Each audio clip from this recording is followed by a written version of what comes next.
Welcome to our channel Telugu Prabha. నేను మీ journalist Yajnamurthy. Telugu ప్రేక్షకులంతా, ఆ మాటకొస్తే భారతీయ సినీ ప్రేక్షకులంతా ఎంతో ఏగరగా, ఎంతో క్యూరియాసిటీతో ఎదురు చూస్తూ వస్తున్నటువంటి పవన్ కళ్యాణ్ సినిమా OG, they call him OG మన ముందుకు వచ్చేసింది.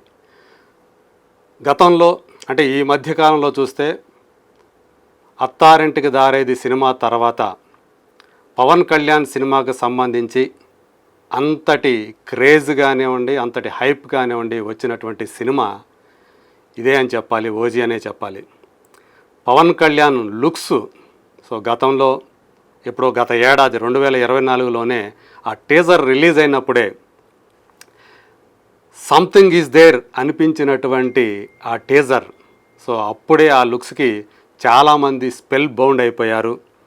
తను ఆ కత్తి పట్టుకున్న తీరు ఏదైతే ఉందో చాలామంది దాన్ని విమర్శించవచ్చు కాక, ఎందుకంటే తను ఆంధ్రప్రదేశ్ ఉప ముఖ్యమంత్రిగా ఉన్నాడు కాబట్టి ఒక గ్యాంగ్స్టర్ రోల్లో పవన్ కళ్యాణ్ చేయటం ఏంటి, సమాజానికి ఏం సందేశం ఇస్తున్నాడు అని చెప్పేసి ఆయన విమర్శకులు అనవచ్చుగాక.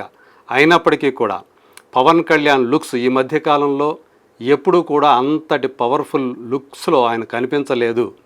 ఓజీలో అలా కనిపిస్తున్నాడు అనేటువంటి విషయం ముందే బహిర్గతమైపోయింది. ఇక ట్రైలర్ వచ్చిన తర్వాత ఏదైతే దాని మీద హైపు, ఆ క్రేజ్ ఉందో అది ఒక మేహంలాగా మారిపోయింది. అంటే అందరూ కూడా అభిమానులు మాత్రమే కాదు, ప్రేక్షకులందరూ కూడా ఓజీ నామస్మరణ చేస్తూ వస్తున్నారు. ఎప్పుడు ఆ సినిమా మన ముందుకు వస్తుందా, ఎప్పుడెప్పుడు చూద్దామని చెప్పేసి. ఎట్టకేలకు ఓజస్ గంభీర మన ముందుకు వచ్చేశాడు. ఓజీ అంటే ఒరిజినల్ గ్యాంగ్స్టర్ అనుకోవచ్చు, అలాగే తన పేరు కూడా అందుకు తగ్గట్లే ఓజస్ గంభీర అని చెప్పేసి దర్శకుడు సుజిత్ పేరు పెట్టాడు. టోక్యో 1970లో ఈ సినిమా కథ మొదలవుతుంది, అంటే ఓజీ కథ మొదలవుతుంది. అప్పుడు అంటే భారతీయ సంతతికి చెందిన వాళ్ళు జపాన్కి వెళ్ళి అక్కడ తన వాళ్ళందరినీ కోల్పోయినటువంటి ఆ గంభీర తను ఒక్కడే, అంటే సమురాయిగా తను ఎలా తయారయ్యాడు, టీనేజ్లో ఉన్నప్పుడే తన మొత్తం గురువుతో సహా తనతో పాటు ఆయన దగ్గర శిక్షణ పొందినటువంటి 99 మంది సహపాఠుల్ని తను కోల్పోయి ఆ ఒక్కడే ఎలా ముంబైకి చేరుకున్నాడు నావ ద్వారా. ఆ తర్వాత సత్య దాదా అని చెప్పి సత్యనారాయణ అనేటువంటి ఒక గ్యాంగ్స్టర్ తోటి తను ఎలా మింగిలయ్యాడు, బాంబే పోర్టుని నెలకొల్పడంలో సత్యదాదాకి ఒక అండగా ఎలా ఉన్నాడు, ఏ రక్త సంబంధం లేకపోయినా అప్పటికే 2 కొడుకులు ఉన్నటువంటి ఆయనకి తను కూడా ఒక 3వ కొడుకుగా ఎలా మారాడు. ఆ తర్వాత అతనికి సొంత కుటుంబం ఎలా వచ్చింది, ఎందుకు తను మళ్ళీ బాంబేకి వచ్చాడు, మధ్యలో ఎక్కడికో వెళ్ళిపోయాడు, తిరిగి బాంబేకి ఎందుకు వచ్చాడు, ఇలాంటి సమాహారంతో, ఇలాంటి అంశాల సమాహారంతో సుజిత్ ఈ సినిమాని రూపొందించాడు. నిజంగా చెప్పాలంటే సినిమా మిగతాదంతా ఒక ఎత్తు అయితే ఓజస్ గంభీర కోసం ఈ సినిమాని పదే పదే మళ్ళీ జనాలు చూస్తారు. అభిమానులు అయితే ఇంకా ఎన్నిసార్లు చూస్తారో లెక్కలేదు అన్నట్లుగానే ఆ క్యారెక్టర్ని సుజిత్ బాగా డిజైన్ చేసుకున్నాడు. తను మనందరికీ తెలుసు, సినిమాలోకి రాకముందే మార్షల్ ఆర్ట్స్లో తను నిష్ణాతుడు, కరాటేలో నిష్ణాతుడు. అది ఈ క్యారెక్టర్కి బాగా పనికి వచ్చిందని చెప్పాలి. తను ఏదైతే ఒక స్వోర్డు ఉంటుందో, ఒక సమురాయ్ స్వోర్డు, దానితోటి అతను కనిపించేటువంటి తీరు, పైగా తన కాస్ట్యూమ్స్ కూడా ఆయన లుక్స్ని బాగా ఎలివేట్ చేశాయని చెప్పాలి. సత్యదాదా క్యారెక్టర్లో మనకి ప్రకాష్ రాజ్ కనిపిస్తారు. వాళ్ళిద్దరి మధ్య ఉన్నటువంటి అనుబంధమే ఈ సినిమాకి వెన్నెముక. అయితే హైలైట్ పాయింట్ వచ్చేటప్పటికి తన కుటుంబం ఏదైతే ఉందో, భార్య, తన కూతురు, భార్య పేరు కణమణి, ఆ పాత్రని ప్రియాంక అరుణ్ మోహన్ చేసింది. ఆమెది పూర్తి స్థాయి పాత్ర కాదు కాబట్టి మనం ఊహించేయచ్చు ఆమె పాత్ర మధ్యలో ఎక్కడో ముగిసిపోతుందని చెప్పేసి. సినిమా రిలీజ్కి ముందే దాన్ని యాక్చువల్గా బయట పెట్టేశారు. ఎక్కువసేపు కనిపించకపోయినప్పటికీ అనే విషయాన్ని ముందే బయటకు పెట్టేశారు. సో మరి చిన్న అమ్మాయి కూతురు, ఆ పాప పేరు తార. సో ఆ పాప కోసం తను ఏం చేశాడు ఓజీ, ఇదంతా కూడా మనకి ఇది క్లైమాక్స్ని నిర్దేశించేటువంటి ఒక అంశం కూతురిది సంబంధించి. ఇక ఓమి పాత్ర, అందులో బాలీవుడ్ ఒకప్పటి మంచి క్రేజీ యాక్టర్ అయినటువంటి ఇమ్రాన్ హష్మి ఆ పాత్రలో మనకి కనిపిస్తాడు. ఒక రైవల్ గ్యాంగ్ లాంటి, అంటే సత్యదాదాతో పాటు బాంబే పోర్టులో దాన్ని ఎట్లాగైనా చేజిక్కించుకోవాలని తాపత్రయపడేటువంటి ఇంకొక క్యారెక్టర్, అతని పెద్ద కొడుకే ఓమి. సో ఆ ఓమి అతను కూడా ఎంత పవర్ఫుల్ విలనం ఈ సినిమాలో మనం చూడవచ్చు. సో ఆ పాత్రలో తను రాణించినటువంటి తీరు ఇమ్రాన్ హష్మి, అది కూడా ఈ సినిమాకి ఇంకొక ప్లస్ పాయింట్ అని చెప్పాలి. అలాగే ఓజీకి కణమణికి మధ్య దాన్ని తీసినటువంటి విధానం, వాళ్ళ మధ్య అనుబంధాన్ని తెరకెక్కించినటువంటి తీరు కూడా ఒక ఎమోషనల్ ఎలిమెంట్గా ఈ సినిమాకి పనికి వచ్చిందని చెప్పాలి. డైలాగ్స్ కనుక ఇంకాస్త పవర్ఫుల్గా ఉన్నట్లయితే ఈ సినిమాకి, పవర్ఫుల్ మీన్స్ సందర్భానికి తగ్గట్టు అవి ఇంకా బాగా ఎలివేట్ అయినట్టయితే, సంభాషణలు క్యారెక్టర్లు కూడా మరింత బాగా ఎలివేట్ అయి ఉండేవి, సన్నివేశాలు ఇంకా బాగా ఎమోషనల్గా కనెక్ట్ అయి ఉండేవి. ఫస్ట్ హాఫ్ను మాత్రం చాలా బాగా తను తీర్చిదిద్దాడు. చూస్తున్నంతసేపు అనేక సందర్భాల్లో మనకి రోమాలు నిక్కబడుచుకునేటువంటి ఆ ఘటనలు ఎన్నో కూడా మనకి కనిపిస్తాయి. సో నిజంగా అలాంటి సమయాల్లో కుర్చీల మీద మునివేళ్ల మీద కూర్చుంటామంటారే, అలాంటి ఎన్నో సందర్భాలు మనకి తటస్థిస్తాయి. అంత బాగా ఆ స్క్రీన్ ప్లేని తను రాసుకున్నాడు. చిన్నప్పుడే యాక్చువల్గా తను సమురాయిగా ఉన్నప్పుడు టీనేజ్గా ఆ క్యారెక్టర్ని ఒక యంగ్ యాక్టర్ పోషించాడు. సో ఆ అబ్బాయి ఇంట్రడక్షన్ సీన్ని, అంటే ఓజీ ఇంట్రడక్షన్ సీన్ని చాలా బాగా చిత్రీకరించాడు ఆ సమురాయ్ ఫైటింగ్ తోటి.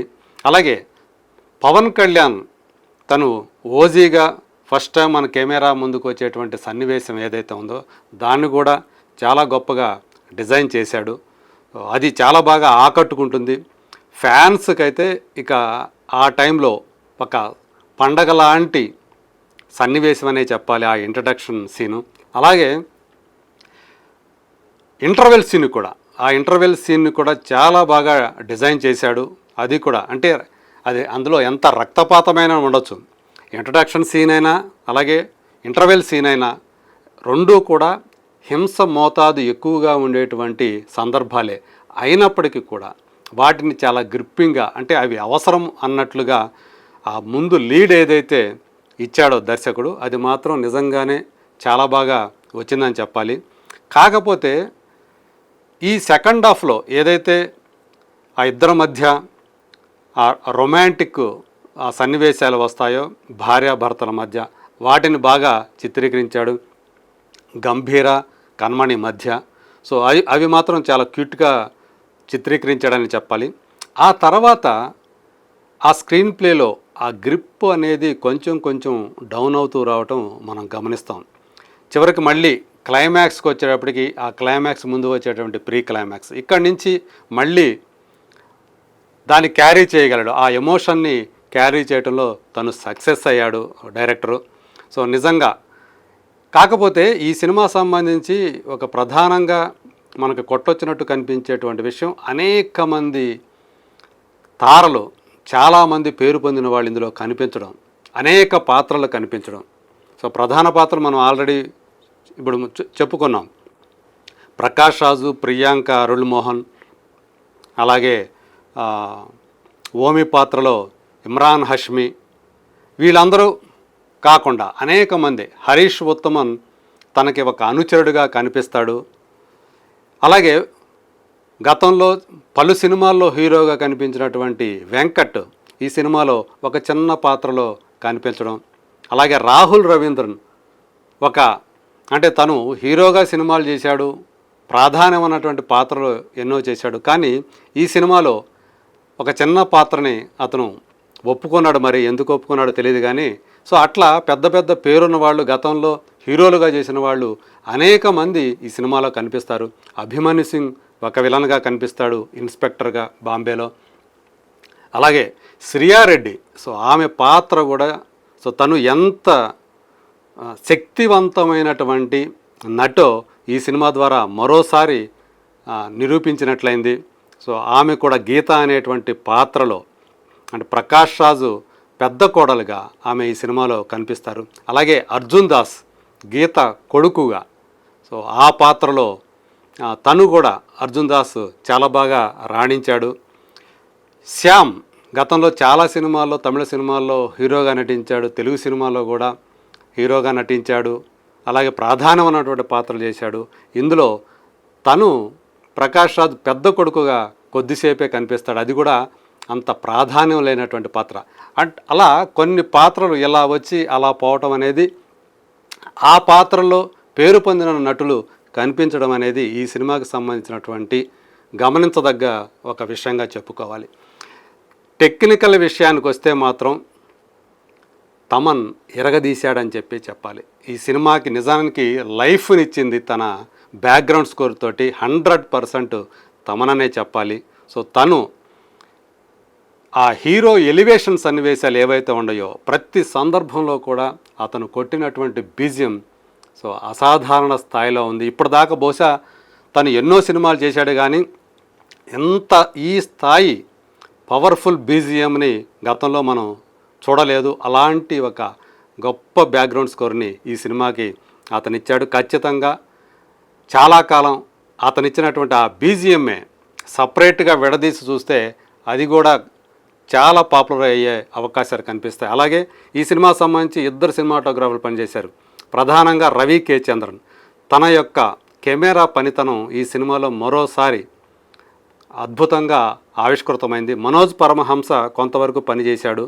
సో తను అంటే ఏ సీన్లు చేశాడో మనకు తెలియదు, కానీ బట్ తను కూడా ప్రతిభావంతుడైనటువంటి సినిమాటోగ్రాఫరే కాబట్టి ఈ సినిమా అణువణువున మనకి ఆ కెమెరా పనితనం మనకి కనిపిస్తుంది. నవీన్ నూలి ఆ ఫస్ట్ హాఫ్లో తన యొక్క ఎడిటింగ్ ఈ సినిమాకి చాలా క్రిస్ప్గా వచ్చి సినిమా చాలా బాగా ఉంది అనేటువంటి అభిప్రాయాన్ని కలిగించింది. సెకండ్ హాఫ్ మరి దర్శకుడు ఇచ్చినటువంటి సన్నివేశాల్ని తను కూరుస్తాడు కాబట్టి అప్పటికి తను శక్తివంచన లేకుండా ఈ సినిమాను ఆకర్షణీయంగా మలచడంలో తను కృషి చేశాడని చెప్పాలి. అలాగే ఏఎస్ ప్రకాష్ కళాదర్శకత్వం కూడా ఈ సినిమాకి ఇంకొక ఎస్సెట్ అని చెప్పాలి. ఇలా టెక్నికల్గా హై స్టాండర్డ్స్లో ఉన్నటువంటి ఈ సినిమాకి నిజంగా నిర్మాణ విలువల గురించి కూడా ఖచ్చితంగా మాట్లాడుకుంటారు అందరూ కూడా. డివివి దానయ్య ట్రిపుర లాంటి సినిమాని మనకు అందించినటువంటి ప్రొడ్యూసర్. సో మళ్ళీ ఆయన బ్యార్ నుంచి డివివి ఎంటర్టైన్మెంట్స్ నుంచి వచ్చినటువంటి ఈ సినిమా. ఇక ముందే నేను చెప్పినట్లు అందరు యాక్టర్లు అందరూ కూడా టాప్ క్లాస్లో పర్ఫామ్ చేశారు. అన్నిటికీ మించి మనకు మాత్రం మన ముందు ఆవిష్కృతమయ్యేది ఒక్క రూపమే, అది ఓజాస్ గంభీర రూపంలో పవన్ కళ్యాణ్. తను ఈ సినిమాలో చెలరేగిపోయి నటించినటువంటి తీరు ఏదైతే ఉందో అదే ఈ సినిమాకి ప్రధాన బలం. ఖచ్చితంగా పవన్ కళ్యాణ్ అభిమానులే కాకుండా సగటు సినీ ప్రేక్షకులు మాత్రం ఈ సినిమా ఆకర్షిస్తుందని చెప్పాలి. కాకపోతే ఈ సినిమాకి ఏ సర్టిఫికేట్ రావడం, 18 సంవత్సరాలు పైబడిన వాళ్ళు మాత్రమే చూడాల్సి రావడం అనేది సకుటుంబ ప్రేక్షకులకు మాత్రం నిరాశనిచ్చేటువంటి విషయమే. ఎందుకంటే అంత వైలెన్స్, అంత రక్తపాతం ఈ సినిమాలో ఉంది కాబట్టే యూబైఏ సర్టిఫికేట్ ఇస్తే అనేక సన్నివేశాలను తీసేయాల్సి వస్తుంది. కాబట్టి ఆ రక్తపాతానికి సంబంధించినవి బహుశా అందుగురించే నిర్మాత దర్శకుడు సో ఏ సర్టిఫికెట్కి వెళ్ళారని చెప్పేసి మనం అనుకోవచ్చు. సో మొత్తంగా చూసుకుంటే ఇది తన భుజాల మీద పవన్ కళ్యాణ్ తీసుకువెళ్ళినటువంటి సినిమా. ఓజస్ గంభీర క్యారెక్టర్లో తను చెలరేగిపోయి నటించినటువంటి సినిమా. సో ఈ సినిమాకి నేను ఇచ్చేటువంటి రేటింగ్ 3/5.